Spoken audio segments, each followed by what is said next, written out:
কখনো কি ভেবে দেখেছো একজন মানুষের পাশে দাঁড়ানো কতটা শক্তি দিতে পারে? জীবনে চলার পথে যত কঠিন সময়ই আসুক, যখন তুমি দেখবে তোমার পাশে কেউ নির্ভরতার হাত বাড়িয়ে দাঁড়িয়ে আছে, তখন অসম্ভব জিনিসও হঠাৎ সম্ভব বলে মনে হয়। আসলে মানুষের শক্তি জীবনের বড় কোনো প্রাপ্তি নয়, বরং সেই মানুষটাই যাকে তুমি ভরসা বলতে পারো, যাকে তুমি নিরাপদ আশ্রয় বলে মনে করো, যাকে পাশে পেলে মনে হয় পৃথিবীর কোনো ঝড়ই তোমাকে ভাঙতে পারবে না। জীবনে শত উপদেশ দেওয়া যায়, কিন্তু সবচেয়ে বড় উপদেশ হলো যে মানুষ তোমাকে শক্তি দেয় তাকে ধরে রাখো, আর যার পাশে দাঁড়ালে তুমি ছোট হয়ে যাও, দুর্বল হয়ে পড়ো, তার থেকে দূরে থাকো। জীবনে এমন মানুষ খুব বেশি আসে না যার পাশে দাঁড়ালে মনে হয় তুমি পারবে, তুমি জিতবে, তুমি ভেঙে পড়লে কেউ তোমাকে ধরে রাখবে। এই মানুষটা হতে পারে তোমার ভালোবাসার মানুষ, তোমার বন্ধু, তোমার পরিবার, কিংবা তোমার কোনো বিশেষ সম্পর্ক, যে সম্পর্ক রক্তের নয় তবুও হৃদয়ের গভীরে জায়গা করে নেয়।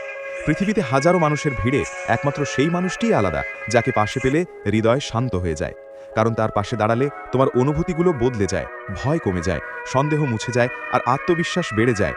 অনেকেই মনে করে শক্তি আসে নিজের ভেতর থেকে।